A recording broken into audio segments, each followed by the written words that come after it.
जगात 1970 नंतरचं सर्वात मोठं ऊर्जा संकट निर्माण झालंय। सध्या तुमच्या मोबाईलवर आणि सोशल मीडियावरही अनेक मेसेज आले असतील।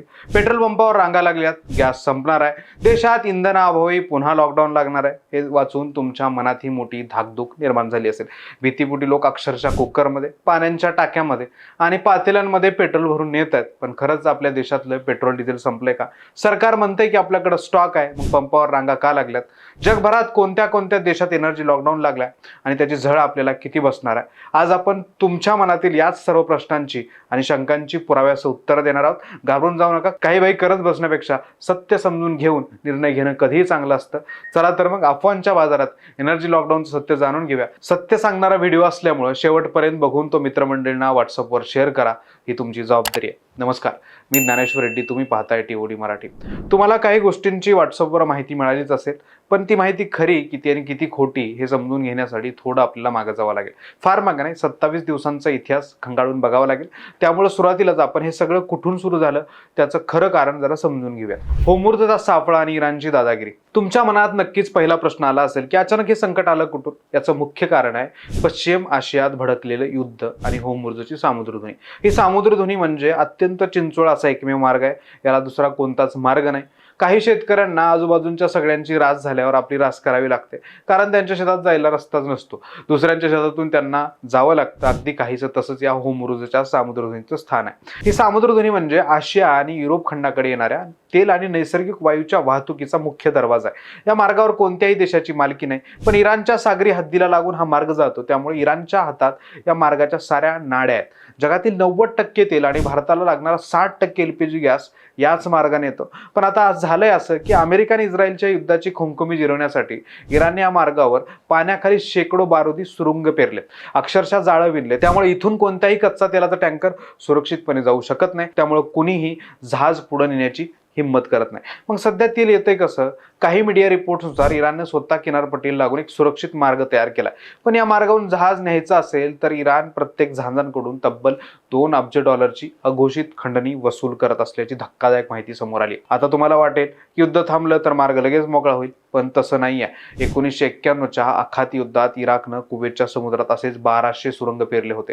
ते शोधून काढायला अमेरिका आणि मित्र देशांना जवळपास 51 दिवस लागले होते। आता तर परिस्थिती अधिक भयानक आहे। हे सुरंग शोधून मार्ग मोकळा करायला बराच काळ लागू शकतो। म्हणजे या मार्गाने जवळपास 100 जहाजांची वाहतूक सुरू होती, पण सध्या इराणच्या मदतीनं इराणच्या हद्दीतून केवळ 5 ते 10 जहाज पुढे जाऊ शकतात आणि याचाच थेट फटका जागतिक अर्थकारणाला बसलाय। $75 असलेलं कच्चं तेल $110च्या पार गेलं। आंतरराष्ट्रीय बाजारात कच्च्या तेलाच्या किमती केवळ $1 वाढ झाली तर भारतावर थेट 1876 कोटी रुपयांचा अतिरिक्त बोजा वाढतो। त्यामुळेच जगभरात 1970 नंतरचं सर्वात मोठं ऊर्जा संकट निर्माण झाल्याचं म्हटलं जातंय। ऊर्जा टंचाई निर्माण झाली आहे, त्यातूनच एनर्जी लॉकडाऊन लावला जातोय। जगातील एनर्जी लॉकडाऊनची भीषण स्थिती।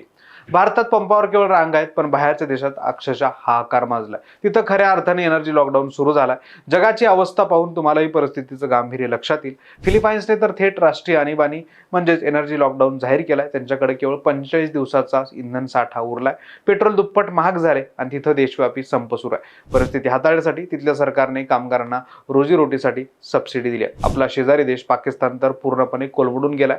तिथल्या लक्झरी वाहनांसाठी लागणाऱ्या इंधनावरील कर ₹100वरून थेट ₹300 प्रति लिटर करण्यात आला। इंधन वाचवण्यासाठी क्रिकेटचे सामने प्रेक्षकाविना खेळावे लागत आहेत आणि मैदानाची संख्या 6 वरून 2 वर आणली आहे। श्रीलंकेची अवस्था पण एकदा अत्यंत बिकट झाली आहे। तिथे इंधन दरात 30% वाढ झाली असून कठोर रेशनिंग सुरू झालंय।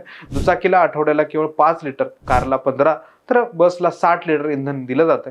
इंधन वाचवण्यासाठी दर बुधवारी सार्वजनिक सुट्टी जाहीर करण्यात आली, म्हणजेच नियमित सुट्ट्यांसोबत आणखी एक आठवडा सुट्टी देण्यात आली। थायलंडमध्ये वीज बचतीसाठी सरकारी कार्यालयांमध्ये वातानुकूलित यंत्रणा 26 ते 27 अंश सेल्सिअसवर चालवण्याचे सक्तीचे आदेश देण्यात आलेत आणि कर्मचाऱ्यांना वर्क फ्रॉम होम करण्यास सांगण्यात आले। म्यानमारमध्ये वाहनांसाठी सम विषम नियम लागू करण्यात आला। इंधन दरात 70% वाढ झाली आहे। ऑस्ट्रेलियासारख्या प्रगत देशात डिझेल 67% महागले आणि पेट्रोलचा केवळ 38 दिवसांचा साठा उरलाय। चीनने आपल्या नागरिकांसाठी शुद्ध तेलाची निर्यात पूर्णपणे थांबवली असून त्यांच्याकडे 120 दिवसांचा साठा आहे, तर जपानकडे 254 दिवसांचा साठा उपलब्ध आहे। जगभरात खासगी कंपन्यांनीही परिस्थितीचं गांभीर्य ओळखून स्वतःच्या पातळीवर वर्क फ्रॉम होम सुरू केलंय। मग भारतात काय स्थिती आहे? तर भारतात एनर्जी लॉकडाऊन लागलेला नाही। मग आता तुमच्या मनात शंका निर्माण झाली असेल की लोक का रांगा लावत आहेत, पंपावरचा स्टॉक संपतोय, भारत भारताकडे किती दिवसाचा स्टॉक आहे, पेट्रोल डिझेल किती दिवस पुरेल. तर पंतप्रधान नरेंद्र मोदी यांनी 23 मार्च 2026 रोजी राज्यसभेत दिलेल्या माहितीनुसार भारताची धोरणात्मक साठवण क्षमता 5.33 दशलक्ष मेट्रिक टन आहे. पण इंडिया टुडेने दिलेल्या माहितीच्या अधिकारात सध्या हा साठा केवळ 64% भरलेला असल्याचं उघड झालंय. म्हणजेच आपत्कालीन साठा केवळ 6 दिवसांची गरज भागवू शकतो. मात्र तेल कंपन्यांचा व्यावसायिक साठा मिळून आपल्याकडे सध्या एकूण 74 दिवसाचा साठा उपलब्ध आहे. आता तुमचा प्रश्न असेल की आपल्याकडे पेट्रोलचे दर का वाढले नाहीत. याचं थेट उत्तर द्यायचं झालं तर देशात 5 राज्यात विधानसभेच्या निवडणुका लागल्यात. या निवडणुकांमध्ये सत्ताधारी भाजपची प्रतिष्ठा पणाला लागली. निवडणुकांमुळेच हे दर कृत्रिमरित्या रोखून धरण्यात आलंय असं क्षेत्रातील विश्लेषकांचं म्हणणं आहे. ऊर्जा टंचाईचे हे संकट नियंत्रणात आणण्यासाठी सरकारने ही पावलं उचलायला सुरुवात केली.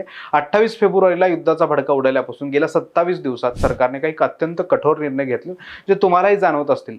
घरगुती गॅस सिलेंडर 60 रुपयांनी महाग झाला. हॉटेल्स आणि उद्योगांना लागणाऱ्या व्यावसायिक गॅस सिलेंडरच्या विक्रीवर कडक निर्बंध आलेत. गॅसची साठेबाजी रोखण्यासाठी 2 सिलेंडरच्या बुकिंगमधील अंतर वाढवून शहरी भागात 25 दिवस तर ग्रामीण भागात 45 दिवस करण्यात आले.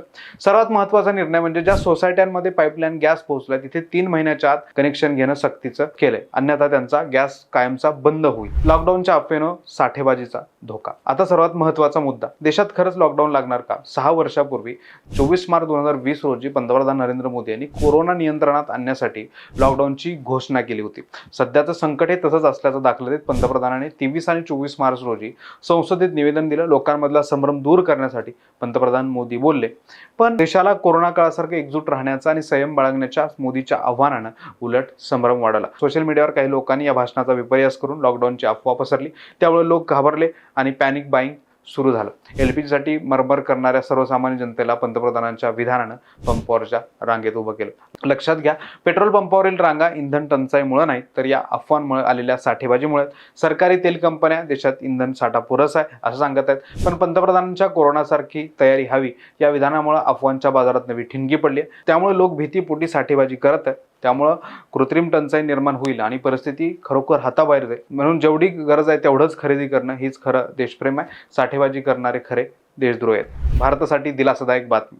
या सर्व अंधारात आणि भीतीच्या वातावरणात भारतासाठी एक अत्यंत मोठी आणि दिलासादायक बातमी आली आहे. या बातमीमुळे एक प्रकारे भारताच्या अर्थव्यवस्थेला खऱ्या अर्थानं अंधारात जाण्यापासून वाचवले. ती बातमी म्हणजे इराणने होर्मुझच्या सामुद्रधुनीतून झांजण येण्यासाठी 5 मित्र देशांची एक विशेष यादी जाहीर केली. त्यात आपल्या भारताचाही समावेश आहे. भारत, चीन, रशिया, इराक आणि पाकिस्तान या 5 मित्र देशांच्या जहाजांना इराणने सुरक्षित मार्गावरून जाण्याची अधिकृत परवानगी दिली. नेहरू गांधींच्या काळापासूनचे इराणसोबतचे संबंध इथे भारताच्या कामी आल्याचं म्हटलं जातं. जगातील एकूण पेट्रोलियम उत्पादनापैकी 20% वाटा याच मार्गातून जातो. या एका निर्णयामुळे भारताचे परकीय चलन, अर्थव्यवस्था आणि पर्यायानं सर्वसामान्य जनतेचं बजेट कोलमडणार नाही. त्यामुळे जगात परिस्थिती गंभीर असली तरी भारतात सध्या घाबरून जाण्याचं किंवा साठेबाजी करण्याचं कोणतंही कारण नाही. देशातील इंधन स्थिती सध्या नियंत्रणात आहे. अफवांवर विश्वास ठेवू नका आणि संयम बाळगा. तुम्हाला काय वाटतं? लोक कशामुळे पंपावर रांगा लावून अधिकचा साठा करून ठेवतात? पंतप्रधान मोदींच्या भाषणानं लोकांमध्ये संभ्रम वाढला का? तुमच्या भागात पेट्रोल, डिझेल, गॅसबद्दल काही अफवा पसरल्या आहेत का? खाली कमेंट करून नक्की सांगा. ही अत्यंत महत्त्वाची आणि सत्य माहिती सर्वांपर्यंत पोहोचली पाहिजे. त्यासाठी हा व्हिडिओ जास्तीत जास्त शेअर करा. तुम्ही अजूनपर्यंत टीओडी मराठीला सबस्क्राईब केलं नसेल तर लगेच सबस्क्राईब करा.